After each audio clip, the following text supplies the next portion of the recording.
O apóstolo Paulo, na sua segunda carta que escreve para a igreja de Corinto, no capítulo 12, os versos 9 e 10 dizem assim: O Senhor me disse, minha graça é suficiente para você, pois o meu poder se aperfeiçoa na sua fraqueza. Portanto, eu, Paulo, me gloriarei ainda mais alegremente em minhas fraquezas, para que o poder de Cristo repouse em mim. Por isso, por amor de Cristo, regozijo-me nas minhas fraquezas, nos insultos, nas necessidades, nas perseguições e nas angústias. Pois, quando sou fraco, aí, então, é que sou forte. Eu sou o Pastor Alan, hoje é dia 14 de janeiro de 2021. Essa semana foi o meu aniversário e justamente por causa disso eu queria fazer algumas reflexões com você. Essa é mais uma Quinta Teológica e eu te convido a pensar na vida, como em todo aniversário a gente faz. Dessa vez nós vamos pensar juntos dentro da reflexão de Paulo. Vamos lá?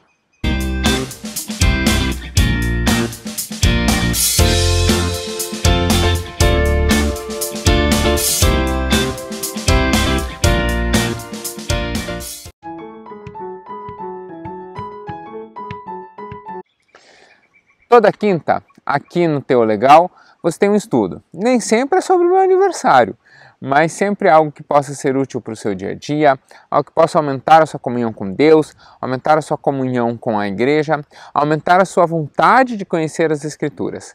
Por isso, se você tem qualquer dúvida, qualquer sugestão, se você tem qualquer uma vontade de conhecer algum texto específico, algum livro específico, pode postar aqui nos comentários. Eu leio absolutamente todos os comentários que são postados e, na medida do possível, se você tem alguma dúvida, alguma sugestão, eu vou respondendo, vou acatando, vou gravando alguma quinta sobre isso. Às vezes não dá um vídeo inteiro, então eu gravo um trechinho respondendo aquilo dentro de um estudo maior, mas pode colocar aqui o seu comentário porque ele não vai passar desapercebido.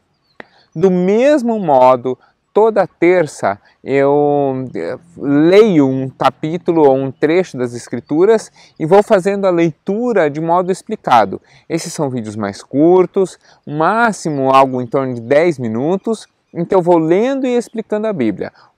A série chama exatamente isso, a Bíblia é explicada. Então já está disponível todo o livro de Jonas, eu estou lendo o livro de Salmo, já tem vários trechos de Salmo que já estão disponíveis, então eu te convido também a acompanhar essa série. Chama-se A Bíblia Explicada, toda terça, 19 horas, aqui no Teo Legal.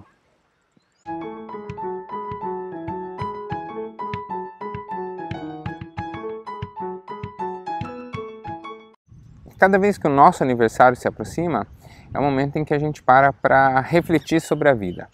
Evidentemente, quando se é jovem, a gente pensa muito mais nos planos, no que vai acontecer, nos sonhos que a gente tem, nos projetos que são criados. Quando a gente já não é tão jovem assim, a gente já pensa no que fez, pensa no que realizou, no que precisa repensar ou reanalisar, no caminho que está certo, no caminho que não está, em que projeto a gente insistiu e não deveria insistir, em que projeto a gente desistiu, mas deveria retomar. Assim é a vida, é natural, né? Isso acontece com todo mundo. No caso de quem nasceu em janeiro, como é o meu caso, é muito mais interessante, porque você acabou de fazer essas reflexões também na virada do ano. Então, você pensa na virada do ano, nesse tipo de coisa, nesses planos, nesses projetos, e aí logo em seguida já vem o seu aniversário que reforça essa ideia. Então, essas coisas estão frescas na mente, né? Quando nós pensamos nisso, algumas pessoas vão se entristecer, outras pessoas vão se alegrar, dizendo sim, eu tive uma vida relevante até aqui.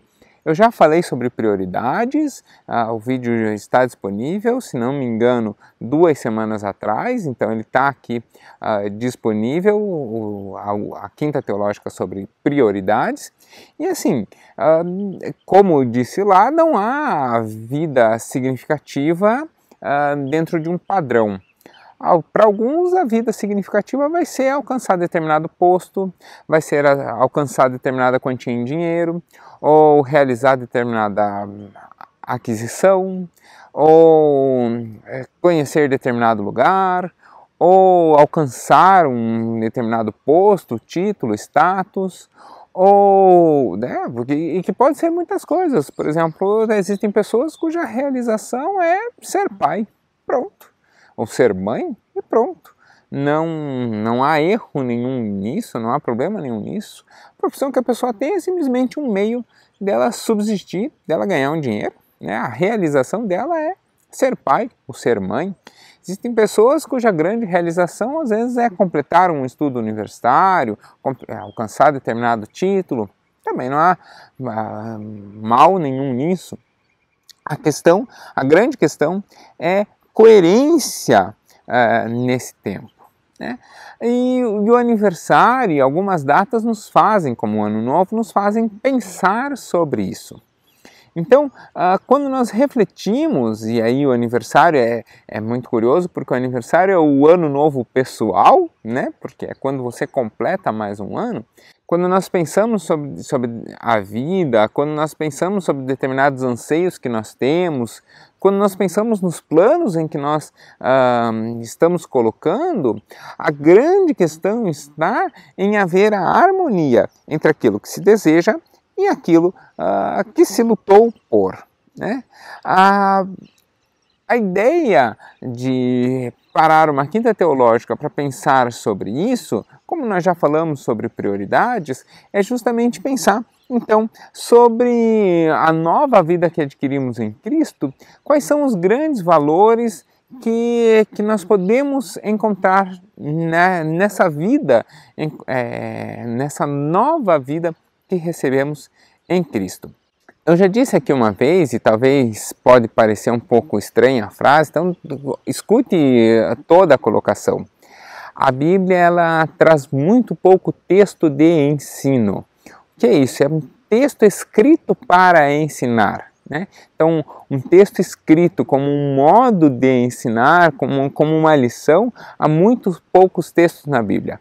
Isso não significa que ela não possa nos ensinar. A Bíblia nos ensina e cada página da Bíblia tem uma lição preciosa.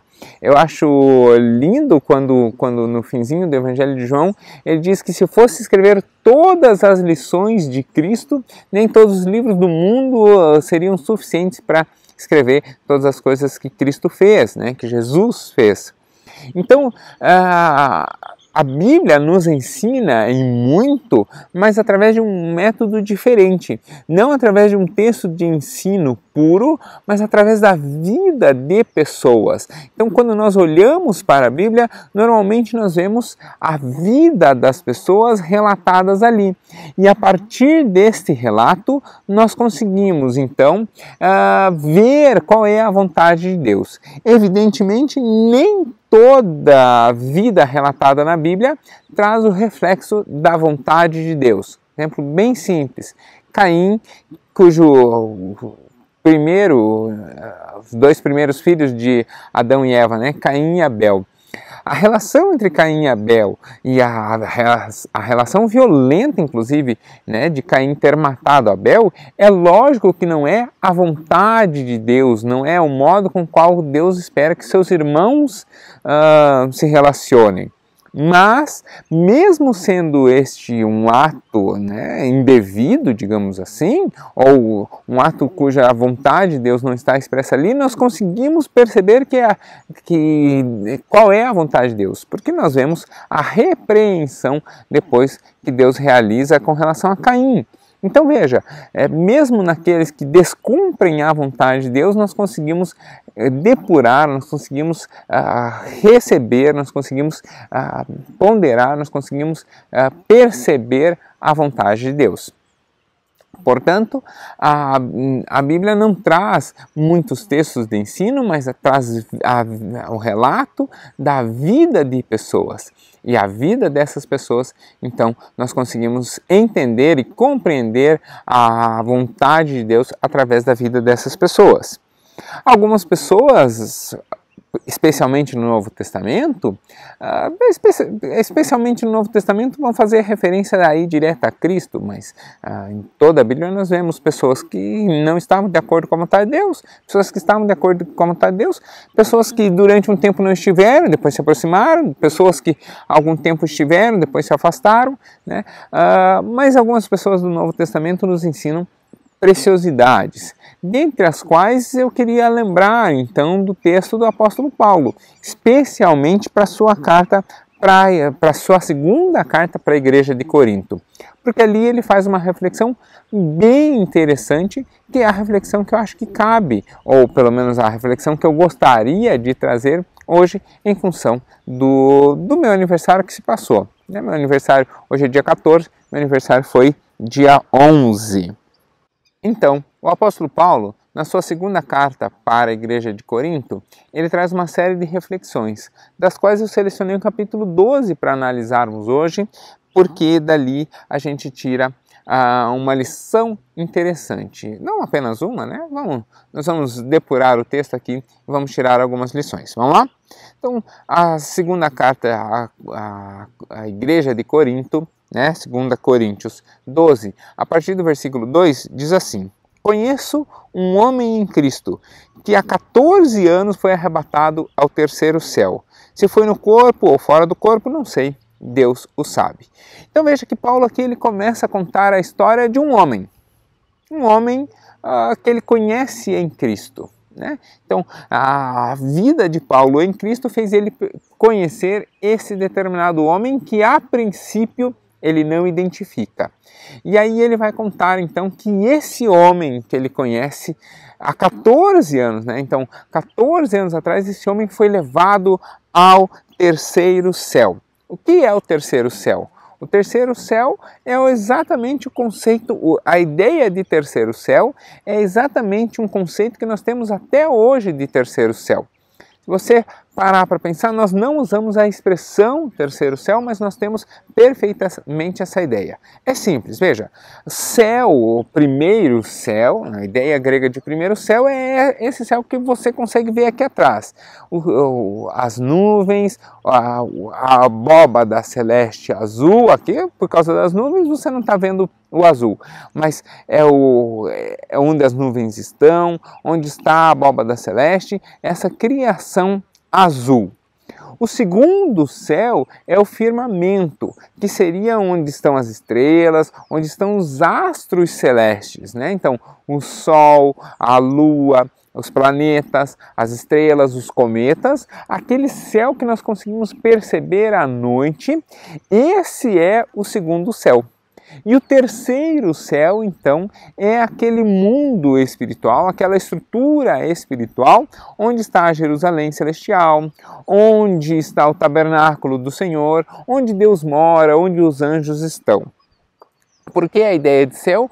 Porque é a ideia de um espaço inatingível pelo homem. A gente precisa lembrar que a Bíblia diz que Deus é espírito, e esse terceiro céu seria um lugar, então, espiritual, mas que é onde nós vamos morar depois. E aí Paulo, inclusive, fala assim, se foi no corpo ou fora do corpo, não sei, Deus o sabe. Por quê? Porque Paulo relata que esta viagem produziu sensações e produziu visões, né? Ele viu o terceiro céu, ele teve sensações, cheiros, calor, frio, como se tivesse visitado fisicamente o mesmo lugar, mas o conceito de terceiro céu é o conceito de um lugar espiritual. Então Paulo fala assim, olha, eu não sei se foi em corpo ou fora do corpo, mas, né, e até porque não havia tecnologia para viajar ao terceiro céu, não há nem hoje tecnologia para isso. Então é justamente pela falta dessa tecnologia e desse ambiente que essa ideia de ir ao terceiro céu, Paulo não consegue afirmar peremptoriamente se é físico ou não, Mas a ideia de que está num terceiro céu, de que há um terceiro céu, que era um conceito já conhecido pelo judaísmo e conhecido pela Grécia, né, pelo pensamento grego, esse conceito já existia. Por isso Paulo faz essa afirmação. Então Paulo vai contar a história desse homem que vai ao terceiro céu, né, onde é o terceiro céu é onde Deus mora, né? É o mesmo conceito que nós temos. Aí o versículo 3 e 4 continua dizendo assim: e sei que esse homem, se no corpo ou fora do corpo, ele relata de novo, né? Se no corpo ou fora do corpo, não sei, mas Deus o sabe.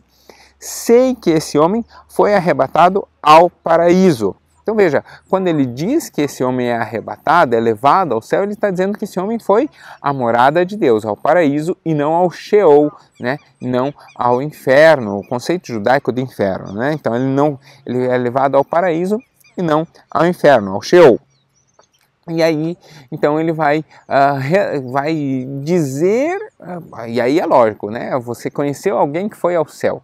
Que a primeira coisa que você espera é justamente que essa pessoa conte o que é que ela viu lá no céu, né? Então ela relate como é o céu, como são as ruas, o que há lá, como é o trono de Deus, como são os anjos, os seres viventes. A gente sabe tudo isso por quê? Porque todas essas coisas foram relatadas pelo apóstolo João em sua viagem ao terceiro céu, relatadas no livro de Apocalipse. Mas é natural a gente esperar que isso seja relatado. Mas aí Paulo diz o seguinte: ouvi coisas indizíveis, coisas que ao homem não é permitido falar. Então eu falo, olha, eu fui ao terceiro céu, vi, senti e ouvi coisas que não é permitido falar agora. Então Paulo vai dizendo que as coisas vistas nesse terceiro céu não lhe são permitidas relatar, né? Primeiro porque ele fala que são indizíveis. O que ele quer dizer isso? É que nós temos um defeito nas coisas. A linguagem humana, ela passa por certos problemas. Essa é uma discussão antiga já da linguística, né? Para você ter uma ideia, essa discussão, quem cria essa discussão é Platão. Nós não conseguimos relatar perfeitamente com a língua as coisas que nós vemos. Então, por mais maravilhado que você seja, descrever determinadas situações, descrever determinadas alegrias ou tristezas, as palavras faltam, né? Então há coisas que são indescritíveis no sentido de que você não consegue relatar tamanha beleza, tamanha grandiosidade, tamanha formosura. Então eu gosto, por exemplo, de gravar as quintas teológicas em ambientes como esse justamente por causa disso, para que o ambiente possa falar por si, porque eu jamais poderia gravar com um cenário tão bonito, uma cachoeira tão bonita, descrever ela. Tem que ver, tem que sentir os cheiros, tem que ser atacado pelos pernilongos, tem que ter as sensações para que nós possamos perceber determinadas coisas. E Paulo está dizendo assim, o céu é tão grandioso, o céu é tão não há como descrever. E ainda mais escrever em carta. Então não tem a ênfase da palavra, não tem a entonação. Então Paulo está dizendo assim, as coisas que eu vi no céu, o próprio céu não me foi dada autorização para descrever. João já diz, né, que o anjo mandou escrever. Nesse caso, ali foi revelado a João que ele deveria escrever, e mesmo assim a gente sabe que a grandiosidade do céu é muito maior do que o relato do apóstolo. Então é difícil dizer essas coisas, é difícil descrever a beleza que esse homem, que a gente ainda não viu quem é, mas que esse homem vai relatar, né, do que foi levado, e esse homem que Paulo conheceu, que foi levado ao céu há 14 anos. Então ele fala assim, essas coisas são indizíveis, ainda não me é permitido descrevê-la. E aí o versículo 5 e 6, comecei a falar do céu, o sol se abriu. Obrigado, Senhor. E aí, Paulo, então, continua a sua carta através dos versículos 5 e 6, dizendo assim: nesse homem eu me gloriei, mas não em mim mesmo, a não ser em minhas fraquezas. E aí, então, Paulo revela quem é esse homem. Mesmo que eu preferisse gloriar-me, não seria insensato, porque eu estaria falando a verdade. E parou. Que glória teria Paulo de conhecer um homem que foi ao céu? A questão aqui é que o homem que Paulo conheceu que foi ao céu é ele mesmo. Há 14 anos, Paulo é levado ao céu, tem uma experiência única de conhecer, visualizar o céu, e aí ele fala assim, seria uma glória eu poder me achar, olha, eu sou um, né? Pouquíssimos homens são levados ao céu ainda em vida, e especialmente voltam para contar a sua história. Então Paulo está dizendo assim, eu fui ao céu. Paulo está dizendo aqui indiretamente isso. Eu fui ao céu. E por que ele não fala diretamente eu fui ao céu e vi? Porque é justamente o que ele fala. A grandiosidade da minha vida não está interida ao céu. Eu poderia me gloriar nisso, me encher de glória nisso. E isso ninguém poderia dizer que é indevido, porque isso é a verdade. Mas a minha glória não está nisso. Eu fui ao céu, eu vi o trono de Deus, eu vi o tabernáculo do Senhor, eu vi Cristo no céu, eu vi coisas no céu que são coisas que são impossíveis pela língua humana de relatar. São coisas maravilhosas e eu não sequer fui autorizado a relatar, e eu vivi essa experiência. Mas a minha glória não está nisso. A minha glória não está nessa experiência única que Deus me proporcionou. E ele ainda ressalta, se eu estivesse me gloriando nisso, não seria em nada insensato, ou seja, estaria tudo ok, porque eu estaria falando a verdade. Mas, ele continua, evito fazer isso para que ninguém pense a meu respeito mais do que em mim vê ou ouve. Fala assim, eu não relato isso, eu não conto isso para todo mundo. E aí ele está aqui numa confissão para a sua igreja. Ele fala, eu não conto isso para todo mundo, por quê? Porque se eu colocar lá uma faixa, venha ver o testemunho do pastor que foi ao céu e voltou. As pessoas vão ver por quê? Porque querem saber como é o céu, e não pelo testemunho dele. Você já viu faixa assim? Você já viu o pregador dizendo isso? Pois é, Paulo está dizendo, olha, tem que fugir dessas coisas. A gente tem que fugir de buscar o testemunho do outro. O testemunho do outro é válido, fortifica a nossa fé, mas esse testemunho de grandiosidade e tal, isso não é nisso que está a essência da vida cristã. Evito fazer isso para que ninguém pense a meu respeito mais do que eu sou. Quer dizer, Cristo veio ao mundo, Cristo se fez gente, morre na cruz pelos meus pecados, me resgata das mãos do pecado, e aí você vai achar que a minha grande experiência é ter viajado ao céu? Cara, você não entendeu nada. A grande experiência que eu tenho é ser servo de Cristo. E aí ele ainda continua, versículo 7 e 8, dizendo, para impedir que me exaltasse por causa da grandeza dessas revelações, foi-me dado um espinho na carne, um mensageiro de Satanás para atormentar-me. Está dizendo assim, para impedir que eu achasse que a grande realização na minha vida era a obra de Deus, eram as coisas de Deus, era a bênção de Deus, Deus me permitiu um aguilhão, me permitiu um espinho na carne, me permitiu alguma coisa que fica me importunando cada pouco. E aí Paulo fala assim, e aí então eu busquei a Deus, se tinha alguma coisa me incomodando aqui, eu busquei a Deus. E aí ele ainda diz, 3 vezes roguei ao Senhor para que o tirasse de mim. Então Paulo reconhece que a grandeza da obra de Deus é muito maior do que a experiência de ter visitado um determinado lugar ou de ter conhecido, ter tido uma experiência, ter tido qualquer revelação. A grandeza de Cristo ter morrido por ele e ter feito dele servo de Cristo é muito maior do que ter visitado o próprio céu. Versículo 9, versículo 10, vamos dizer ainda. E aí, então Paulo ora para que esse espinho que o incomoda, e aqui não necessariamente é um espinho mesmo, mas é um modo de dizer, que é aquela ideia do espinho que a cada movimento ele incomoda, a cada toque sobre aquele determinado lugar aquilo incomoda. Paulo então está dizendo que orou para que esse espinho fosse retirado, e aí vem a resposta no versículo 9 e versículo 10, quando diz assim: mas ele me disse, a minha graça, né? Então aqui a voz de Deus, minha graça é suficiente para você, pois o meu poder se aperfeiçoa na sua fraqueza. Paulo então disse: ei Deus, está doendo, está machucando, eu me sinto fraco quando isso me toca, quando isso dói. E aí Deus fala: está se sentindo fraco? Ah, então tá bom, porque a minha graça se aperfeiçoa na sua fraqueza.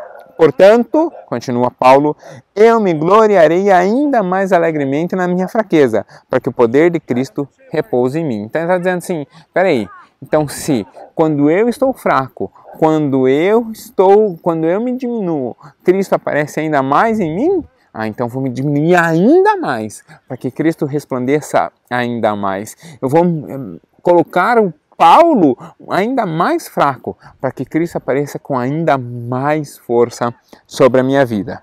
E aí ele continua: por isso, por amor de Cristo, eu me alegro, me regozijo nas fraquezas, nos insultos, nas necessidades, nas perseguições, nas angústias, pois quando sou fraco, é então que sou forte. Aqui está a essência da vida cristã. Aqui está a essência das coisas que realmente valem a pena. Aqui está o cerne, o ponto mais central da mensagem de Paulo nessa carta e da mensagem da vida cristã.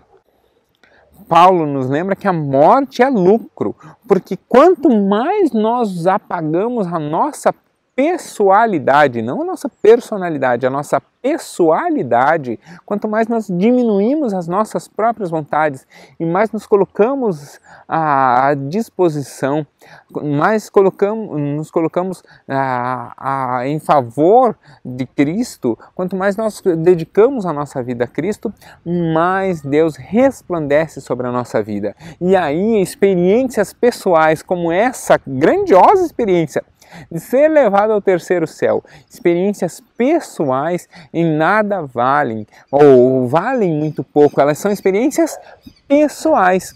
Por isso que Paulo, inclusive, mais em outro texto, ele vai falar sobre o dom de línguas, ele vai dizer assim, esse é o menor dos dons, porque esse é um dom pessoal, é para edificação própria. Então, como é pessoal, esse é o menor de todos, porque vai fortalecer a sua fé, vai ministrar sobre a sua vida. Mas a essência e o maior de todos é o amor, porque é quando você se doa ao próximo.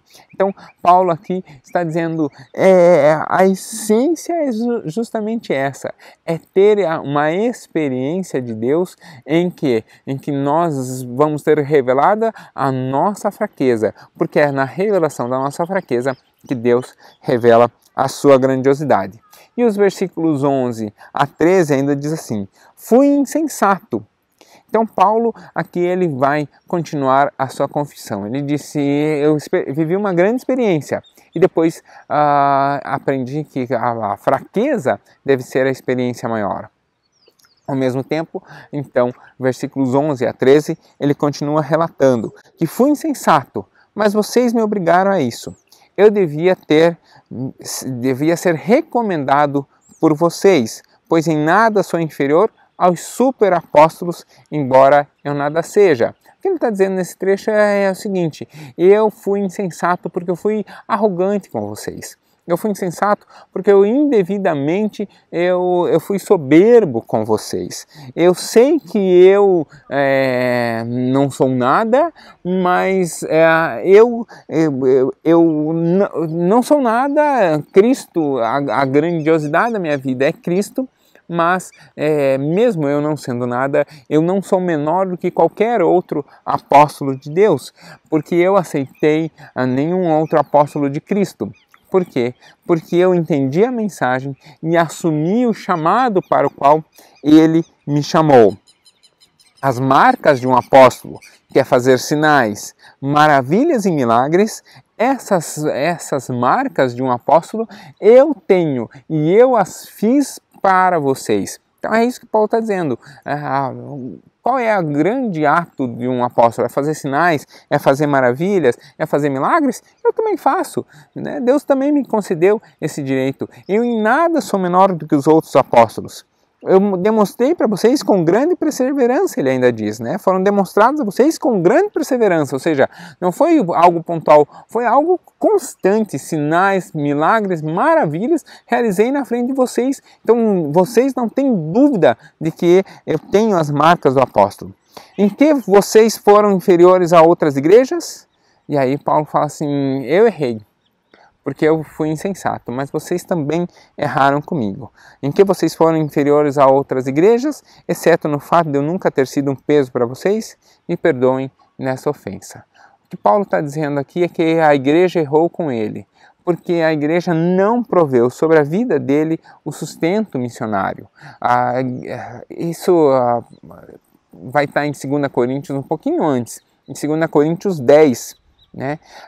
2 Coríntios 10, Paulo vai falar justamente sobre isso. Ele vai trazer as marcas do apostolado e dizendo que ele não precisava do auxílio, do sustento missionário sobre aquela igreja.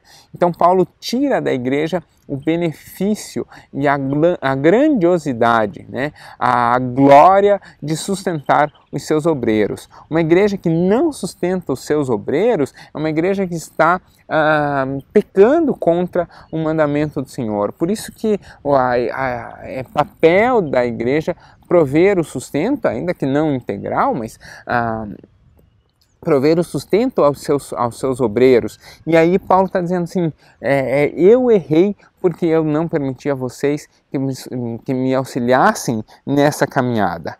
Paulo está dizendo, a igreja errou comigo e eu fui soberbo, né? Eu me empertiguei, eu enchi o peito, bati no peito dizendo, eu sou um apóstolo também, eu sou um super apóstolo. E aí Paulo entende que isso foi um ato de arrogância nele. E aí talvez você pense, tá, mas a essência, então, da mensagem de Paulo, eu já entendi, que é permitir que Cristo resplandeça sobre a sua vida. A essência Mas Paulo, então, menospreza a sua ida ao céu? Então, dentro dessa ideia, Paulo, então, demonstra que a grandiosidade da sua vida é ter a glória de ser um servo de Cristo. A grandiosidade da sua vida está no fato dele se entregar pessoalmente ao Senhor e dizer a Deus, realize sobre a minha vida o que o Senhor quiser. As experiências que Paulo tem, as experiências pelas quais Paulo passa, e ele relata, e ele fala assim, e elas são verdadeiras, e não há mal nenhum em ter passado nisso, né? Ele até fala, não seria em nada errado por serem verdadeiras. Essas experiências, Paulo não as menospreza, mas ele fala assim, a essência não está aí. A essência está em doar-se pelo outro e depender também do auxílio do outro. Então Paulo fala, a minha glória está na minha fraqueza, e a minha fraqueza depende também do cuidado do outro para comigo. É quando eu me dou para cuidar do próximo, e quando permito ser cuidado pelo próximo, é nessa relação, é nessa ponte de interação que está a grandeza. A grandeza da vida cristã não está nas experiências que eu tive, mas sim de como eu me permiti ser usado por Deus e como eu permiti que Deus usasse pessoas sobre a minha vida. E aí é muito interessante, porque ele fala que ele ora e esse espinho da carne não some.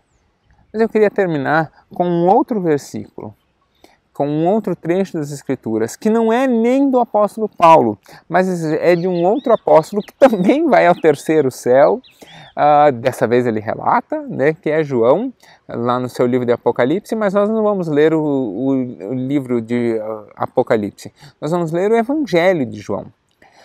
João, no seu evangelho, já no finalzinho do evangelho, lá no seu capítulo 27, ele relata a experiência de voltar a ver o seu Senhor. Então, João, junto com os demais apóstolos, voltam a ver Cristo após a ressurreição. E aí há dois momentos bem interessantes em que eles voltam a ver Cristo. O primeiro desses momentos, de novo, voltei a falar de Cristo e voltei a falar de voltar a ver a Cristo e o céu se iluminou.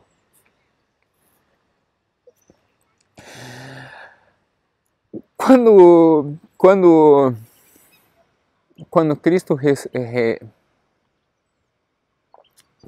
ressuscita e aí volta a ver os seus discípulos, tem o primeiro momento ele não vê todos. E um dos que ele não vê é Tomé. Tomé foi discípulo de Cristo. Após essa experiência, Tomé vai e funda a sua igreja na região da Índia. Séculos depois, quando o cristianismo vai oficialmente chegar na Índia, já haviam igrejas cristãs lá fundadas pelo próprio apóstolo Tomé.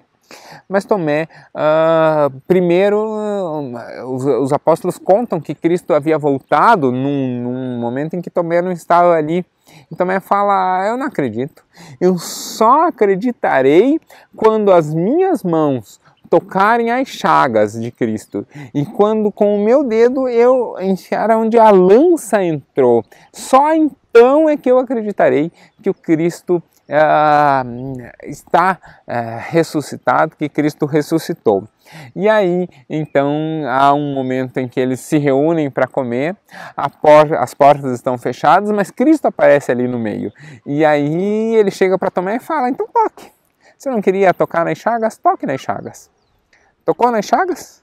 Jesus, aliás, é isso que o apóstolo João fala. João, capítulo 20, versículos 27 a 29, diz assim, Jesus disse então a Tomé, coloque o seu dedo aqui, veja as minhas mãos, estenda a mão e coloque ela aqui do meu lado.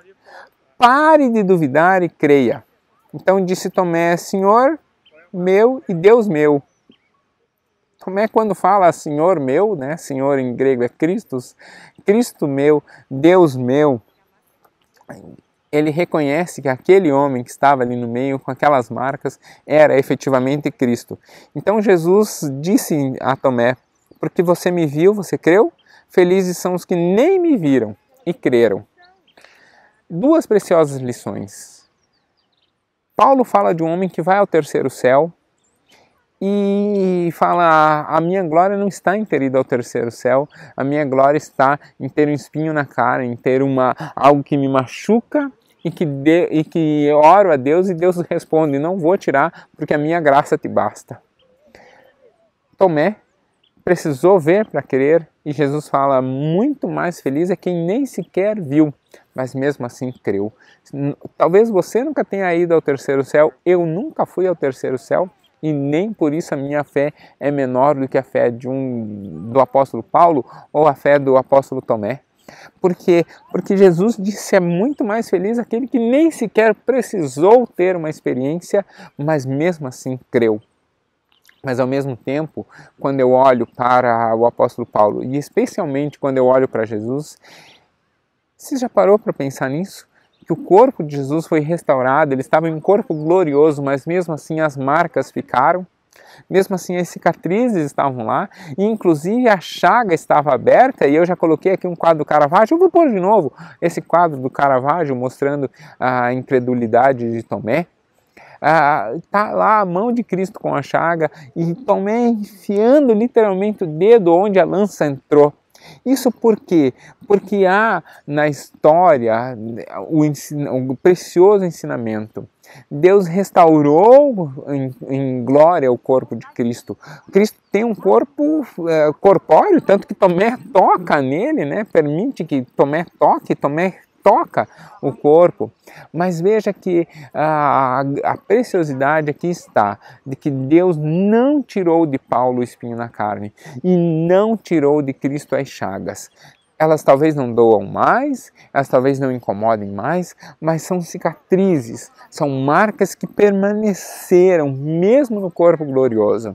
Eu creio que quando chegarmos no céu, nós vamos olhar para um homem cuja pele era toda cheia de cicatriz, como se fosse quase uma queimadura. Esse homem é Jó.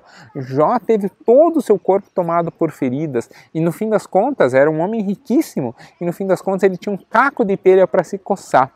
Eu acho que Deus não restaurou plenamente a sua pele no sentido de transformar aquela pele como uma pele de pêssego, como a gente brinca, como um bumbum de neném, uma pelezinha bem lisinha. Deus manteve as chagas de Jó, Deus manteve as chagas de Cristo, Deus manteve em algum lugar, de algum modo, o espinho na pele de Paulo. Por quê? Porque essas são marcas da glória de Deus. Não sei quantas cicatrizes eles vão ter. O que eu sei é que essas cicatrizes não doem mais. A dor que havia ali foi transformada na glória de Deus. E essa dor que havia ali é a transformação dessa dor em glória, essa transformação mas a manutenção dessa cicatriz é o grande testemunho da vida deles. A razão da existência da vida de Paulo é justamente esse espinho na carne, porque essa é a lembrança viva da atuação de Deus. Experiências com Deus são muito incríveis, são ótimas, são maravilhosas, nós não devemos rejeitá-las. Se Deus nos der uma experiência, bem-vinda seja. Mas a perseverança na fé não deve ser firmada em experiências, deve ser firmada justamente na glória resplandecente de Deus sobre cada uma das nossas dificuldades. Ao completar mais um ano de vida, eu paro e vejo várias cicatrizes no meu coração. Várias cicatrizes, inclusive, posteriores à minha conversão. Algumas cicatrizes, inclusive, marcas de um chamado pastoral. Algumas cicatrizes que doem até hoje, mas a lembrança permanente de que a glória de Deus me basta. A preciosa lição do apóstolo Paulo, ela é uma lição viva, ela é uma lição permanente, ela é uma lição que se aplica à minha e à sua vida. Cada uma dessas dificuldades é preciso entregá-las diante de Deus para que a glória de Deus resplandeça sobre a sua vida, para que a glória de Deus resplandeça sobre o seu querer. Por isso eu queria te convidar nesse momento a lembrar, ninguém melhor do que você mesmo, a lembrar cada uma das suas dores, cada uma das suas cicatrizes e cada uma das suas dificuldades. E assim entregar elas diante de Deus. Vamos orar?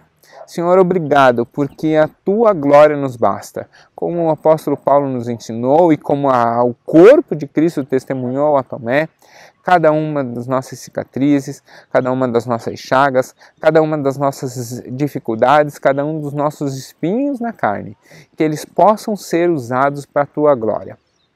Que eles possam ser usados para que o reino resplandeça, que cada uma das nossas adversidades, das nossas ofensas, dos insultos que recebemos, cada um daqueles momentos em que nós pensamos que estamos mais fracos, que nós realmente estejamos mais fracos, mas para que a nossa força diminua, mas a Tua glória resplandeça sobre a nossa vida. Toma a vida de cada um que assiste esse estudo em Tuas mãos, conduz-nos pelas Tuas veredas, para que em nossas dificuldades nós possamos ver a Sua glória. Eu abençoo a casa de cada um, em nome de Jesus. Amém. Deus abençoe a sua casa, que você tenha... Se você gostou desse estudo, desculpa os momentos em que eu me segurei para chorar, mas é único você estar em um tempo nublado e você começar a falar de Deus, o céu se abre e se ilumina. Isso não é à toa. O Senhor que comanda o firmamento também fala com nós, às vezes até através de um raio solar, como aconteceu hoje. Que você possa compartilhar esse estudo com alguém, você possa pedir para alguém se inscrever no canal, assim a gente chega a mais pessoas, mas que Deus abençoe especialmente a sua vida, a sua casa, e como vimos no estudo de hoje, cada uma das suas dificuldades, que elas possam ser resplandecidas de modo a que a glória de Deus se manifeste ali. Deus abençoe. Tchau, tchau.